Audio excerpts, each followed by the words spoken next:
So hello my dear lovely students, आप सभी का स्वागत है पीपीआई ट्यूटोरियल के यूट्यूब चैनल पे। मैं विकास कुमार आप सभी का स्वागत करता हूं और आज की इस वीडियो में बहुत ही आपका खास होने वाला है। जो भी बच्चे हमारे फ्री पेड कोर्स से जुड़ना चाहते हैं तो स्क्रीन पे दिए हुए व्हाट्सएप नंबर पे हमें फ्री लिख कर मैसेज कीजिए, फिर आपको सारी डिटेल्स व्हाट्सएप पर दे दी जाएंगी और ये आपका एग्जामिनेशन तक के लिए वैलिड है, फ्री ऑफ कॉस्ट सभी के लिए। जो भी स्टूडेंट इच्छुक है अपनी तैयारी को और बेहतरीन करना चाहते हैं हमारे फ्री पेड कोर्स से, तो हमें व्हाट्सएप पर मैसेज कीजिए। सिर्फ व्हाट्सएप पर मैसेज करना है, आपको कॉल नहीं करना है।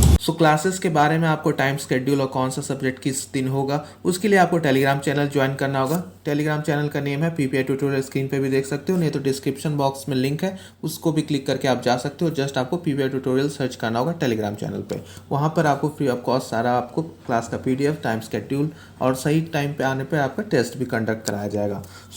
आज की क्लास में हम लोग वीवीआई क्वेश्चंस करेंगे for paramedical and paramedical matric Bihar के लिए, और अच्छे से हम लोग पूरा डिटेल में करेंगे विथ एक्स्ट्रा डिटेल। अलग से एक और जानकारी, जो भी बच्चे थ्योरी क्लासेस करना चाहते हैं यानी बेसिक से सारे सब्जेक्ट्स को हाई तक पढ़ना चाहते हैं तो आप हमारे पेड कोर्स को भी ज्वाइन कर सकते हो, जहां पर आपको सारे शिक्षक देख सकते हो पैरामेडिकल क्वालिफाइड है, तो सारे एक्सपीरियंस टीचर जो भी आपके पैरामेडिकल क्वालिफाइड कर चुके उनके द्वारा आपको पढ़ाया जाएगा। और कोर्स का फी आप देख सकते हो अभी बहुत ही कम है, ये जल्दी इंक्रीज कर दिया जाएगा। तो आप अगर इंटरेस्टेड हैं क्लास के बाद तो आप व्हाट्सएप नंबर पे हमें व्हाट्सएप कीजिएगा, आपको फर्दर सारा डिटेल्स दे दिया जाएगा। तो चलिए समय ना गाते हैं, आज की क्लास को शुरू करते हैं। डियर लवली स्टूडेंट्स, आप सभी का स्वागत है आपके अपने यूट्यूब चैनल पीपीआई ट्यूटोरियल के पेड कोर्स क्लासेज में। मैं साक्षी आज आप लोग को हिंदी पढ़ाऊंगी, तो चलिए अपने इस हिंदी के क्लास को शुरू करते हैं। हम लोग हिंदी में प्रीवियस ईयर्स क्वेश्चन सीरीज कर रहे थे, जिसमें अभी तक 2006 से लेकर 2016 तक का प्रीवियस ईयर्स क्वेश्चन कर लिए थे हम लोग, और आज हम लोग 2017 के क्वेश्चन को करेंगे। 2017 में आपसे पहला प्रश्न पूछ रहा है, यह पत्नी का पर्यायवाची नहीं है। ठीक है, आपको बताना है कि इनमें से कौन सा पत्नी का पर्यायवाची नहीं है। ऑप्शन ए में दिया है कांता, बी में दिया है भार्या, सी में दिया है सहधर्मिणी और ऑप्शन नंबर डी में दिया है कौमुदी। ठीक है, तो आप देखेंगे तो कांता, भार्या, सहधर्मिणी ये तीनों जो है ना पत्नी का पर्यायवाची है, लेकिन ये कौमुदी जो है ये पत्नी का पर्यायवाची नहीं है। ठीक है, ये पत्नी का पर्यायवाची नहीं है। चलिए अब हम लोग कुछ कौमुदी के पर्यायवाची शब्द देख लेते हैं। ये पत्नी का पर्यायवाची नहीं है तो किसका पर्यायवाची है? तो इसका हो जाएगा चांदनी, चांदनी, चंद्रिका, चंद्रिका, उजियारी, उजियारी और चंद्रप्रभा। ठीक है, चंद्रप्रभा ये सभी आपके कौमुदी के पर्यायवाची शब्द हो गए। ठीक है, चलिए अब हम लोग अपने अगले प्रश्न की ओर बढ़ते हैं। आपसे अगला प्रश्न विलोम शब्द से पूछ रहा, आपको बताना है नूतन का विलोम शब्द क्या होगा। ठीक है, ऑप्शन ए में दिया है पुरातन, बी में दिया है जटिल, सी में दिया है भूत और ऑप्शन नंबर डी में दिया है पतन। ठीक है, तो नूतन का विलोम क्या हो जाएगा आपका? ऑप्शन नंबर ए पुरातन। नूतन मीन्स नया, पुरातन मीन्स पुराना, तो नूतन का विलोम क्या हो गया? पुरातन। ठीक है, चलिए अब हम लोग जटिल के भी पर्यायवाची शब्द विलोम शब्द देख लेते हैं। तो जटिल मीन्स क्या होता है? कठिन, तो इसका विलोम शब्द क्या हो जाएगा? आसान अर्थात सरल। जटिल का विलोम शब्द क्या हो गया? सरल। भूत मीन्स क्या होता है? जो बीत गया, तो इसका क्या होगा विलोम शब्द? भविष्य। ठीक है, भूत का विलोम शब्द क्या होगा? भविष्य। भूत मीन्स बीत गया, भविष्य मीन्स आने वाला। ठीक है, पतन, पतन मीन्स क्या होता है? गिरना, तो इसका विलोम शब्द क्या हो जाएगा? उत्थान। ठीक है, पतन का विलोम शब्द क्या हो गया हमारा? उत्थान। ठीक है, चलिए अब हम लोग अपने अगले प्रश्न की ओर बढ़ते हैं। अगला प्रश्न आपसे पूछ रहा है, कर का अर्थ नहीं है। ठीक है, कर का अर्थ कौन सा नहीं है? ऑप्शन नंबर ए में दिया है टैक्स, बी में दिया है हाथ, सी में दिया है किरण और ऑप्शन नंबर डी में दिया है वस्त्र। ठीक है, और आपको बताना है कि कौन सा जो है जिसका अर्थ कर नहीं होता। तो आप देखेंगे तो हम लोग टैक्स को भी कर कहते हैं, जैसे सरकार कर लेती है या टैक्स लेती है। हाथ को भी हम लोग कर बोलते हैं और वस्त्र का भी एक पर्यायवाची कर है, लेकिन ये किरण का पर्यायवाची शब्द कर नहीं है। किरण का अर्थ कर नहीं होता है, तो किरण का क्या हो जाएगा? प्रकाश या फिर उजाला, ठीक है। ये आपका किरण का अर्थ हो गया प्रकाश, लेकिन ये कर का अर्थ किरण नहीं है। कर का अर्थ कौन सा है? टैक्स है, हाथ है, वस्त्र है, ठीक है। चलिए अब हम लोग अपने अगले प्रश्न की ओर बढ़ते हैं। आपसे अगला प्रश्न पूछ रहा है, यह एक वचन शब्द है, ठीक है। आपको बताना है कि कौन सा जो है एक वचन शब्द है, ठीक है। ए में दिया है कुटिया, बी में दिया है वस्तुएं, सी में दिया है गाथा और ऑप्शन नंबर डी में दिया है सखिया। आप देखेंगे ये वस्तु जो है वस्तुएं, वस्तु जो है एक वचन है, वस्तुएं इसका बहुवचन है। गाथाएं भी एक वचन नहीं है, सखिया भी एक वचन नहीं है, ये दोनों भी बहुवचन है, लेकिन ये कुटिया एक वचन है, ठीक है। तो कुटिया का बहुवचन क्या हो जाएगा? कुटिया, कुटिया। ये चंद्र बिंदु पर जाएगा तो ये बहुवचन हो गया और ये कुटिया क्या है? एक वचन, ठीक है। चलिए अब हम लोग अपने अगले प्रश्न की ओर बढ़ते हैं। अगला प्रश्न आपको मुहावरा से है। आपसे पूछ रहा है पेट काटना का अर्थ है, ठीक है। पेट काटना का अर्थ है, ठीक है। ऑप्शन ए में दिया है भूखे रहना, बी में दिया है कम खर्च करना, सी में दिया है धोखा देना और ऑप्शन नंबर डी में दिया है लूट लेना, ठीक है। तो इसका सही आंसर हो जाएगा आपका ऑप्शन नंबर बी, कम खर्च करना। हम लोग कहते हैं ना, अपना पेट काट कर वो अपने छोटे भाई को पढ़ा रहा है, ठीक है। तो मतलब वो क्या कर रहा है? कम खर्च कर रहा है और अपना खर्च बचा बचा के अपने भाई को पढ़ा रहा है, ठीक है। कहते हैं ना, पेट काट कर हम अपने बच्चे को पढ़ा रहे हैं। तो क्या करते हैं हम? कम खर्च करके अपने बच्चे को पढ़ा रहे हैं। तो पेट काटना का अर्थ क्या होता है? कम खर्च करना, अपने खर्च में भी बहुत एकदम थोड़ा थोड़ा करके बचाना, उसी को कहते हैं पेट काटना। तो आंसर आपका ऑप्शन नंबर बी सही है। चलिए अपने अगले प्रश्न की ओर बढ़ते हैं। अगला प्रश्न फिर आपका मुहावरा से पूछ रहा है और ये बहुत ज़्यादा प्रचलित मुहावरा, अधजल गगरी छलकत जाए का अर्थ है। आप लोग सुने मुहावरा, अधजल गगरी छलकत जाए भरी घगरिया चुप्पे जाए। ये स्टूडेंट सब पे ये मुहावरा टीचर लोग बोलते हैं, अधजल गगरी छलकत जाए भरी घगरिया चुप्पे जाए। मतलब जिसको स्टूडेंट को कुछ नहीं आता वो बटर बटर बटर बटर बोलेंगे, और जिनको बहुत आता है वो स्टूडेंट मुंह बंद करके रहेंगे। नहीं, ये स्टूडेंट सबको टीचर लोग ताना देते हैं। आप लोग को भी 9-10 में बोलते होंगे सर ऐसा। ऑप्शन नंबर ए में दिया है सामर्थ्य से अधिक खर्च करना, बी में दिया है जल का दुरुपयोग करना, सी में दिया है ओछे आदमी का दिखावा करना और ऑप्शन नंबर डी में दिया है लापरवाह होना।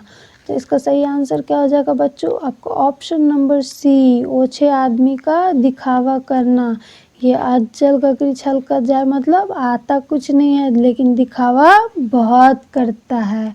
तो सही आंसर क्या हो जाएगा आपका? Option number C. तो चलिए अपने अगले प्रश्न की ओर बढ़ते हैं। अगला प्रश्न में आपसे पूछ रहा है अशुद्ध लिखा शब्द है, ठीक है। आपको बताना है कि इनमें से कौन सा शब्द जो है अशुद्ध लिखा। ऑप्शन नंबर ए में दिया है अभिमान, बी में दिया है हानि, सी में दिया हस्ताक्षेप और ऑप्शन नंबर डी में दिया है लगान, ठीक है। अगर आप देखेंगे तो अभिमान भी सही है, हानि भी सही है और लगान भी सही है। ये हस्तक्षेप जो है ना अशुद्ध है, तो इसका शुद्ध क्या हो जाएगा? हस्तक्षेप, हस्तक्षेप, ठीक है। ये आपका शुद्ध शब्द है, लेकिन ये हस्तक्षेप क्या था? अशुद्ध था, ठीक है। चलिए अपने अगले प्रश्न की ओर बढ़ते हैं। अगला प्रश्न आपसे पूछ रहा है कि कौन सा शुद्ध शब्द है, ठीक है। उसमें आपसे अशुद्ध पूछा है, इसमें आपसे पूछ रहा है शुद्ध। शुद्ध लिखा शब्द है। ऑप्शन नंबर ए में दिया है आजीविका, बी में दिया है शांति, सी में दिया है नाराज और ऑप्शन नंबर डी में दिया है दैनिक।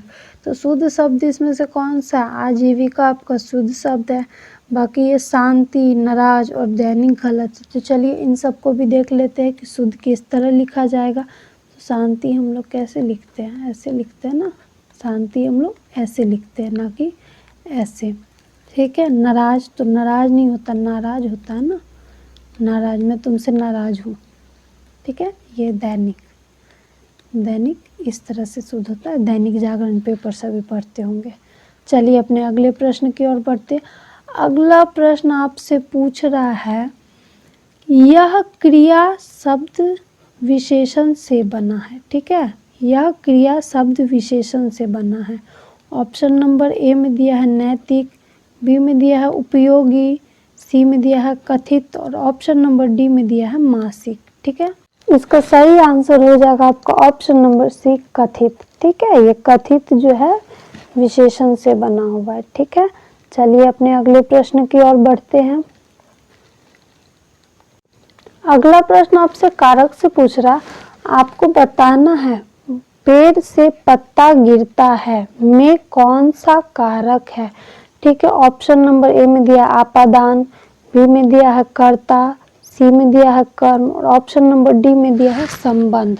तो आपादान कारक का क्या होता है, कारक विभक्ति चिन्ह से, अलगाव के लिए ना, अलगाव के लिए। और यहाँ वृक्ष से पत्ता क्या हो रहा है, अलग हो रहा है, गिर रहा है। ठीक है, तो सही आंसर क्या हो जाएगा आपका ऑप्शन नंबर ए आपादान। ठीक है, ये पेड़ से पत्ता गिरता है में कौन सा कारक है, आपादान कारक। ठीक है, चलिए अब हम लोग कर्ता कारक भी देख लेते हैं। तो कर्ता कारक क्या होता है, कर्ता कारक का विभक्ति चिन्ह ने होता है। ठीक है, राम ने यह कहा, राम ने यह पुस्तक पढ़ा, तो राम जो है ये कर्ता कारक है और इसका विभक्ति चिन्ह ने है। ठीक है, कर्म क्या होता है, को, राम ने सोहन को मारा, को, यहाँ को क्या है आपका कर्म कारक। और संबंध, संबंध कारक आपका संबंध बताता है, जैसे यह राम की पुस्तक है, राम की पुस्तक है, तो पुस्तक का संबंध किससे बता रहा है, राम से, तो ये कौन सा कारक हो गया, संबंध कारक। चलिए अपने अगले प्रश्न की ओर बढ़ते। अगला प्रश्न आपसे पूछ रहा है कि निम्नलिखित में से कौन दोहे लिखता था। ठीक है, आपको बताना है कि इनमें से कौन दोहे लिखते थे। ऑप्शन नंबर ए में दिया है बिहारी, बी में दिया है मैथिली शरण गुप्त, सी में दिया है जयशंकर प्रसाद और ऑप्शन नंबर डी में दिया है निराला जी। ठीक है, आप सभी को पता है कि बिहारी जी दोहे लिखते थे। ठीक है, और इनकी एक ही रचना है सतसई या फिर बिहारी सतसई, जिसमें इनकी लिखी 719 दोहा का संग्रह है। ठीक है, दोहे कौन लिखते थे, बिहारी जी। आपको पता है मैथिली शरण गुप्त जी, निराला जी और जयशंकर प्रसाद जी बहुत अच्छे कवि हैं और ये सब कविताएं लिखते हैं और कहानियां लिखते हैं। ठीक है, लेकिन ये बिहारी जी जो है ये क्या लिखते हैं, दोहे लिखते हैं। ठीक है, चलिए अपने अगले प्रश्न की ओर बढ़ते हैं। अगला प्रश्न आपसे पूछ रहा है कि निम्नलिखित में से कौन सूफी कवि माना जाता है। आपको बताना है कि कौन से इनमें से जो है सूफी कवि माने जाते हैं।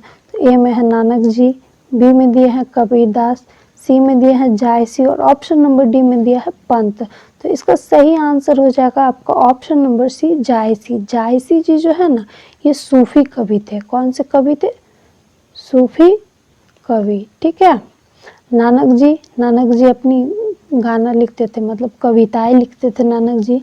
कबीरदास जी दोहे लिखते थे, पंत जी तो कविताएं लिखते हैं। ठीक है, चलिए अपने अगले प्रश्न की ओर बढ़ते हैं। अगला प्रश्न आपसे पूछ रहा है कुरुक्षेत्र इनकी कृति है। ठीक है, कुरुक्षेत्र इनकी कृति है। ऑप्शन नंबर ए में दिया है बच्चन, बी में दिया है दिनकर, सी में दिया है नेपाली, ऑप्शन नंबर डी में दिया है नागार्जुन। तो इसका सही आंसर हो जाएगा आपका ऑप्शन नंबर बी दिनकर। इससे पहले भी हम प्रीवियस ईयर्स में आपको बताए हैं कि दिनकर जी ने ही कुरुक्षेत्र लिखा था। चलिए अब हम लोग बात करें बच्चन जी की, तो इनकी कुछ रचनाएं देख लेते हैं। इनकी रचनाएं हैं मधुशाला, मधुकलश, मधुकलश, मधुबाला और प्रणय पत्रिका। मधुबाला और विनय प्रणय पत्रिका, प्रणय पत्रिका। ठीक है, ये आपके बच्चन जी की रचना है। बच्चन जी को तो सभी जानते हैं, ये अमिताभ बच्चन जी के पिता थे, हरिवंश राय बच्चन जी जो लिखते थे, कवि थे। चलिए अब हम लोग कुछ नेपाली जी की रचनाएं देख लेते। तो नेपाली जी का पूरा नाम था गोपाल सिंह नेपाली। ठीक है, गोपाल सिंह नेपाली नाम है नेपाली, लेकिन है ये बिहारी। इनका जन्म कहाँ हुआ था, बेतिया में। ठीक है, हमारे बिहार के बेतिया में ही। चलिए इनकी भी कुछ रचनाएं देख लेते। तो उमंग, पंछी, रागिनी, नीलिमा, नीलिमा। ठीक है, ये सभी जो है आपके गोपाल सिंह नेपाली जी की रचना है। चलिए अब हम लोग कुछ नागार्जुन जी की भी रचनाएं देख लेते हैं। तो नागार्जुन जी की एक बहुत अच्छी रचना है जो आपके एग्जाम में पूछी जाती है, वो है बाबा बटेश्वर नाथ। बाबा बटेश्वर नाथ, ठीक है। बाबा बटेश्वर नाथ किसने लिखी है? तो नागार्जुन जी ने। रतिनाथ की चाची, रतिनाथ की चाची, ये भी नागार्जुन जी ने ही लिखा था, ठीक है। चलिए अब हम लोग अपने अगले प्रश्न की ओर बढ़ते हैं। अगले प्रश्न की ओर बढ़ते हैं।